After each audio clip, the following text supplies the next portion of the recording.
Hello friends, आज के इस वीडियो में हम देखेंगे 11 फरवरी को ओ लेवल का जो प्रैक्टिकल एग्जाम हुआ है उसमें क्या क्वेश्चन पूछे गए हैं। तो ये जो आपका है प्रैक्टिकल 3 PR3 पाइथन का है और हमें 2 क्वेश्चन यहाँ पर प्राप्त हुआ है। तो इस वीडियो में हम देखेंगे कि इसे कैसे हम सॉल्व करेंगे ताकि आपका नेक्स्ट एग्जाम बेस्ट जाए। सेकेंड क्वेश्चन आपका कह रहा है कि write a python program to reverse the given string. आपको एक स्ट्रिंग देना है और स्ट्रिंग देने के बाद उसे हमें रिवर्स करना है। तो जैसे मान लीजिए अगर आप यहाँ पर नाम टाइप करते हैं RASHID राशिद, तो इसका रिवर्स आपका क्या आएगा? तो रिवर्स हमारा जो आएगा पहले D आएगा, इसके बाद से I होगा, इसके बाद से H होगा, इसके बाद से S होगा, फिर A होगा, इसके बाद आपका R आएगा। तो इस तरीके से इसका रिवर्स आपका DIHSAR ये हमारा होगा। तो आइए इसके प्रोग्राम को बनाकर रन करके हम देखते हैं। तो सबसे पहले हम इस क्वेश्चन को सॉल्व करेंगे। इस क्वेश्चन को सॉल्व करने के बाद फिर हम इस क्वेश्चन को सॉल्व करेंगे। तो इसे रन कराने के लिए हम सबसे पहले गूगल पर सर्च करेंगे रन ऑनलाइन पाइथन प्रोग्राम। इसे लिखकर एंटर करते हैं। एंटर करते ही आपके सामने प्रोग्रामिंग्स का वेबसाइट आएगा जिससे हम ऑनलाइन किसी भी प्रोग्राम को रन करा सकते हैं। इसके ऊपर हम क्लिक करेंगे। क्लिक करते ही पाइथन का ऑनलाइन कंपाइलर ओपन होकर आ जाता है। अब यहाँ पर हम प्रोग्राम को बनाएंगे जो कि रिवर्स प्रोग्राम है। तो पहले से हमने बना रखा है, तो इस प्रोग्राम को हम कॉपी करेंगे। तो यहाँ से हम क्वेश्चन 3 को खोलते हैं। यहाँ पर हमने ऑलरेडी सॉल्व कर रखा है, इसको कॉपी करते हैं और यहाँ हम इसको पेस्ट करेंगे। पेस्ट करने के लिए हमें Ctrl+A दबाना है, इसके बाद से Ctrl+V हम दबा देंगे जिससे मैटर हमारा पेस्ट होकर आ जाएगा। तो यहाँ पर हम प्रोग्राम को डिटेल में समझते हैं। तो यहाँ पर सबसे पहले आप देखते हैं तो स्ट्रिंग लिखा हुआ है। स्ट्रिंग एक आपका वेरिएबल क्रिएट किया गया है। तो यहाँ पर आप एक वेरिएबल को क्रिएट करते हैं। इसके बाद से इक्वल टू करके हम इनपुट फंक्शन का यूज किए हैं। इनपुट क्या करता है कि यूजर इनपुट लेता है, यानी कोई यूजर किसी भी डेटा को लिखता है तो उसे ये एक्सेप्ट करके और उसके आउटपुट को दिखाता है। तो यूजर इनपुट लेने के लिए हमने यहाँ पर इनपुट फंक्शन का यूज किया है। इसके बाद से यहाँ पर हमने पूछा है कि इंटर ए स्ट्रिंग, एक स्ट्रिंग मांगा गया है कि स्ट्रिंग कोई आप दो। नेक्स्ट एक और वेरिएबल बनाया गया है जो कि रिवर्स्ड स्ट्रिंग नाम से वेरिएबल को क्रिएट किया गया। तो यहाँ पर आप नया वेरिएबल क्रिएट करेंगे और वेरिएबल क्रिएट करने के बाद जो आपने स्ट्रिंग वेरिएबल बनाया है उसको यहाँ पर आपको दिखा देना है, जिससे यूजर जब भी यहाँ पर इनपुट कोई भी नाम करता है तो वो नाम इस स्ट्रिंग के थ्रू इसमें आपका आ जाएगा। तो सपोज राशिद हमने टाइप किया तो वो आपका इस स्ट्रिंग में सेव होगा, यानी इस वेरिएबल में सेव होगा, जो कि वो डेटा यहाँ पर आपका कॉल होकर आ जाएगा। अब यहाँ पर क्या किया है, स्लाइसिंग का यूज किया है। स्लाइसिंग का यूज करते हुए हम वैल्यू को रिवर्स करेंगे। तो यहाँ पर हमने स्टार्ट पॉइंट लिया है और यहाँ पर एंड पॉइंट लिया है और यहाँ पर हमने जंप किया है कि किस तरीके से जंप करना है। तो स्टार्ट पॉइंट और एंड पॉइंट को हमने ब्लैंक कर दिया और -1 लेने की वजह से आपका जो वैल्यू होगा वो आपका रिवर्स प्रिंट करेगा। इसके बाद इसके आउटपुट को देखना है। तो आउटपुट को प्रिंट करने के लिए हमने यहाँ पर प्रिंट फंक्शन का यूज किया है। यहाँ पर हमने मैसेज प्रिंट करा दिया है कि रिवर्स्ड स्ट्रिंग, और जो भी वैल्यू आपका रिवर्स होगा वो इसके अंदर आपका डेटा जाएगा। तो यहाँ पर जो डेटा रिवर्स्ड स्ट्रिंग में स्टोर है उसको हमने यहाँ पर प्रिंट आउट करा दिया है। तो इस तरीके से जब यूजर यहाँ पर डेटा को इनपुट करता है तो ये इस वेरिएबल में स्टोर होता है। फिर इस वेरिएबल को यहाँ पर कॉल किया जाता है और इसके डेटा को इसमें स्टोर करके और इसके रिजल्ट को यहाँ पर प्रिंट कराया गया।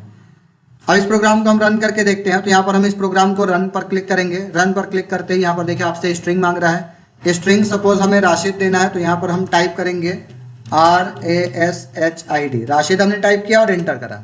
एंटर करते ही देखिए इसका जो वैल्यू है वो आपका रिवर्स हो चुका है और रिवर्स होकर यहाँ पर आपको पहले D दिखा रहा है, फिर I दिखा रहा है, फिर H दिखा रहा है, फिर S दिखा रहा है, फिर A दिखा रहा है, फिर R दिखा रहा है। तो इस तरीके से किसी भी वैल्यू को हम रिवर्स करते हैं। तो इस तरीके से फर्स्ट क्वेश्चन हमारा कंप्लीट हो गया। तो यहाँ सेकंड प्रोग्राम में कह रहा है कि write a program to calculate final grade of a student. किसी भी एक स्टूडेंट का फाइनल ग्रेड आपको कैलकुलेट करना है based on score in assignment, quiz and exam. यानी यहाँ पर आपको असाइनमेंट का नंबर देना है, क्विज का नंबर देना है और एग्जाम का नंबर देना है। तीनों का नंबर देकर और तीनों के एवरेज को कैलकुलेट करके और फाइनल आपको स्कोर बनाना है। इसके बाद से आगे कह रहा है कि grade based on average is implemented as a separated function. आपका फंक्शन सभी के लिए बनाना है, सभी के लिए अलग अलग फंक्शन बनेगा और फंक्शन बनाने के बाद आपको ग्रेड निकालना है, एवरेज निकालना है, ग्रेड निकालना है, जिसमें असाइनमेंट का नंबर होगा, क्विज का नंबर होगा और एग्जाम का नंबर होगा। तो आइए इसे सीखते हैं। तो सेकंड प्रोग्राम हमने ऑलरेडी बना रखा है। इसके लिए हम सेकंड प्रोग्राम को खोलते हैं। इसको हम सेलेक्ट ऑल करके कॉपी करेंगे। इसके बाद से वापस से हम जाएंगे ऑनलाइन, यहाँ पर हम पेस्ट करेंगे। अब इसको हम समझते हैं कि यहाँ पर क्या कह रहा है। तो यहाँ पर देखिए सबसे पहले प्रोग्राम में हम क्या करेंगे कि यहाँ पर सबसे पहले एक फंक्शन को डिफाइन करा, तो डेफ फंक्शन के थ्रू हम लोग किसी भी एक फंक्शन को क्रिएट करते हैं, फंक्शन को डिफाइन करते हैं। तो यहाँ पर हमने एक फंक्शन को क्रिएट किया है जिसमें हमने लिखा है कैलकुलेट एवरेज, इस नाम का हमने फंक्शन बनाया, और स्कोर नाम का एक और वेरिएबल है जिसको हमने यहाँ पर पास कर दिया है। तो यहाँ पर वेरिएबल स्कोर नाम का इसको हमने इसके अंदर पास कर दिया है। यहाँ पर जो वैल्यू सम का आएगा उसके स्कोर को और लेंथ के थ्रू हम इसके सम को कैलकुलेट करेंगे। तो यहाँ पर हमने सम कैलकुलेट करने के लिए लेंथ को चेक किया है कि उसकी लेंथ क्या है, और उसके बाद उसके सम को यहाँ पर हम कैलकुलेट करेंगे। नेक्स्ट हम यहाँ पर सेकंड फंक्शन को देखेंगे। सेकंड फंक्शन का काम क्या है, तो यहाँ पर जो सेकंड फंक्शन आपको दिख रहा है, डेफ के थ्रू एक और फंक्शन बनाया गया है डिटरमाइन ग्रेड। इसके थ्रू हम लोग ग्रेड को निकालेंगे। तो ग्रेड को निकालने के बाद यहाँ पर एवरेज आपका वेरिएबल को पास किया गया है। अब यहाँ पर इफ फंक्शन का यूज किया गया है। इफ से ये कहा जा रहा है कि इफ अगर एवरेज की वैल्यू ग्रेटर हो या बड़ा हो, कितने से, 90 से, 90 से बड़ा हो तो रिटर्न करे ए, आपको ए ग्रेड आएगा। इसके बाद से एलिफ लगाया, एवरेज को दिखाया कि अगर बड़ा हो या बराबर हो 80 से तो रिटर्न करे बी ग्रेड। उसी तरीके से आपने एवरेज को दिखाया कि अगर बड़ा हो या बराबर हो 70 से तो सी ग्रेड आपका रिटर्न करे। उसी तरीके से एलएफ एवरेज अगर बड़ा हो या बराबर हो 60 से तो डी ग्रेड आपको शो करे। और लास्ट में आपने इल्स फंक्शन चलाया है जिसमें अगर इससे कोई भी मैचिंग नहीं आता है तो एफ ग्रेड शो करे, यानी आपका फेल आपका दिखाएगा।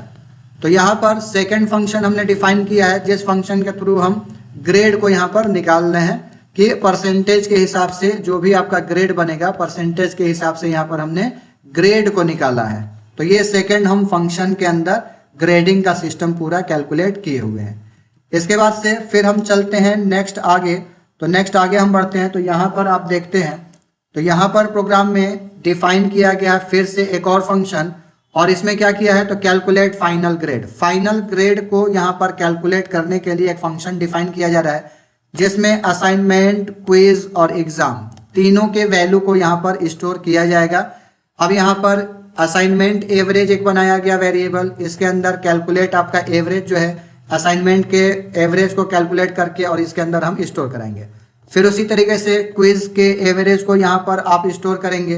तो यहाँ पर जो भी आपका एवरेज होगा उसको क्विज से आप कैलकुलेट करके इसके अंदर स्टोर कराएंगे।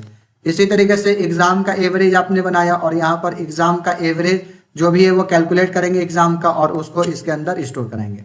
तो यहाँ पर हमने असाइनमेंट को, क्विज को और एग्जाम को तीनों के एवरेज को कैलकुलेट करके और यहाँ पर इस तरीके से इसको इसमें स्टोर करा दिया गया। तो इस तरीके से असाइनमेंट, क्विज और एग्जाम के वैल्यू को हम कैलकुलेट करके और तीनों वेरिएबल के अंदर स्टोर करा दिए। नेक्स्ट हम आगे बढ़ते हैं। तो आगे नेक्स्ट हम देखेंगे कि इसमें आपका फाइनल स्कोर अब जनरेट किया जाएगा। तो फाइनल स्कोर के लिए हमने एक और वेरिएबल बनाया है फाइनल स्कोर नाम से। फाइनल स्कोर नाम से वेरिएबल बनाया है जिसमें हमने जो भी असाइनमेंट का जो आपका वैल्यू होगा, एवरेज वैल्यू वो, और क्विज का जो एवरेज होगा उसको, और एग्जाम जो होगा उसका, तीनों वैल्यू को हमने यहाँ पर प्लस किया है। और ऐड करने के बाद फिर हमने डिवाइड बाई 3 कर दिया है जिससे आपके वैल्यू का एवरेज निकल कर आ जाएगा। तो यहाँ पर हमने एवरेज कैलकुलेट करने के लिए इसका यूज किया है। इसके बाद नेक्स्ट यहाँ पर ग्रेड आपका डिटरमाइन कर रहा है जो कि फाइनल आपका स्कोर बनाएगा। तो फाइनल स्कोर बनाने के लिए हमने ग्रेड नाम का एक वेरिएबल दिया हुआ है। यहाँ पर आपने जो भी डिटरमाइंड ग्रेड है उसको आपने किया और फाइनल स्कोर को आपने इसमें पास आउट करा दिया है। इसके बाद से रिटर्न आपने किया है फाइनल स्कोर और ग्रेड। फाइनल स्कोर और ग्रेड को आपने यहाँ पर रिटर्न किया कि इसके वैल्यू को रिटर्न करें। अब यूजर द्वारा वैल्यू को इनपुट किया जाएगा, जिस वैल्यू को स्टोर किया जाएगा, और उसके बाद उसके वैल्यू को सारे फंक्शन आपका वर्क करके और आंसर को दिखाएगा। तो यहाँ पर हमने एक और असाइनमेंट नाम का वेरिएबल बनाया है, और असाइनमेंट वेरिएबल में हमने फ्लोट डेटा टाइप लिया है जिसमें x आर्गुमेंट को पास कराया और यहाँ पर फॉर लूप चलाया फॉर x इन, और उसके बाद इनपुट किया यूजर से। तो यूजर इनपुट किया inter assignment score separated by space, यानी स्पेस देकर आपको वैल्यू को डालना है। इसके बाद से हमने स्प्लिट कर दिया, ब्रैकेट फंक्शन लगा दिया, यानी स्प्लिट फंक्शन को यहाँ पर हमने अप्लाई कर दिया। उसी तरीके से क्विज के लिए हमने सेम उसी तरीके से फ्लोट लिया x, सेम इसी तरीके से आपने पूछा कि भैया आपका क्विज का जो स्कोर है सेपरेटेड बाय स्पेस से आप लिखें। फिर सेम, तो आप एक को अगर क्रिएट कर लिए होते हैं इसको, तो सेम इसी वैल्यू को कॉपी और पेस्ट आप करेंगे। तो सेम हमने यहाँ पर देखिए कॉपी और पेस्ट कर दिया है। फिर इसी के लिए यहाँ पर वेरिएबल एग्जाम बनाया और सेम मैटर को कॉपी पेस्ट कर दिया, और यहाँ पर हमने पूछ दिया कि भैया यहाँ पर एग्जाम का नंबर भरो, यहाँ पर हमने पूछ दिया कि क्विज का नंबर भरो, और यहाँ पर हमने पूछ दिया कि असाइनमेंट का नंबर भरो। तो तीनों का नंबर हमने बारी बारी यहाँ पर यूजर से इनपुट कराया है। जब यूजर नंबर इनपुट कर देगा तो उसके बाद से हम फाइनल उसका रिजल्ट देखेंगे।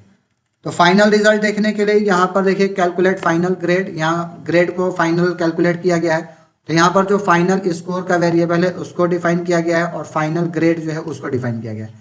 इसके बाद से जो भी आपका कैलकुलेटेड फाइनल ग्रेड होगा उसको हमने असाइन किया है, जो कि इसमें आपका असाइनमेंट है और क्विज है और एग्जाम है। तो तीनों आर्गूमेंट्स को हमने इसमें पास कर दिया है। अब इसके बाद से रिजल्ट हमें देखना है, तो हम डिस्प्ले रिजल्ट करने के लिए यहाँ पर प्रिंट फंक्शन का यूज करेंगे। एफ हमने लिखा जो कि आपका फॉर्मेट यूज कर रहे हैं फंक्शन, नेक्स्ट लाइन कर दिया। फाइनल स्कोर आपने मैसेज प्रिंट कराया और फॉर्मेट के लिए यहाँ पर जो वैल्यू स्टोर है उसको दिया। 0.2f लिखा, इसका मतलब कि आपका जो भी पॉइंट है, सपोज 16.32 दशमलव का स्थान 2 पॉइंट में आए, इसके लिए हमने 0.2f लिखा है। तो 2 स्थान लाने के लिए 0.2f यहाँ पर हमने शो करा दिया। इसके बाद से प्रिंट फंक्शन दोबारा चलाया है, फॉर्मेट फंक्शन यूज किया, फाइनल ग्रेड हमने लिखा और फाइनल ग्रेड को हमने यहाँ पर दिखा दिया, यानी जो भी आपका फॉर्मेट फंक्शन में यूज होता है उसको हमने दिखाया। इस तरीके से हमारा फाइनली स्कोर बनकर आ जाएगा। तो इस तरीके से ये सेकंड क्वेश्चन हमारा सॉल्व हो गया। अब आइए इसे रन करके देखते हैं कि प्रोग्राम रन कर रहा है या नहीं। तो इसको हम यहाँ पर रन के ऊपर क्लिक करेंगे। रन पर क्लिक करते ही ये आपका प्रोग्राम रन कर गया। तो देखिए सबसे पहले आपसे मांग रहा है इंटर क्विज का नंबर सेपरेटेड बाई स्पेस। तो यहाँ पर हम असाइनमेंट का नंबर मांग रहा है, सॉरी यहाँ पर इंटर असाइनमेंट नंबर, ऊपर पहले असाइनमेंट है तो असाइनमेंट का नंबर मांग रहा है। तो सपोज यहाँ पर हम देते हैं 89 स्पेस दिया, फिर सेकंड नंबर हमने दिया 88 स्पेस फिर 90, एंटर लगाएंगे। सेकंड आपसे देखिए पूछ रहा है क्विज का स्कोर नंबर आपको देना है सेपरेटेड बाई स्पेस।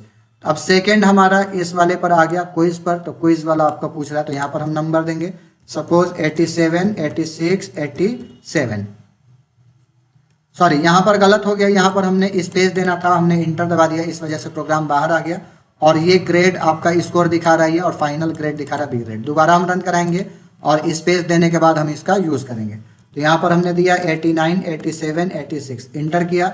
सेकंड हमसे क्विज का नंबर पूछ रहा है तो क्विज का नंबर हमने दे दिया 88 98 और 95, इंटर करा।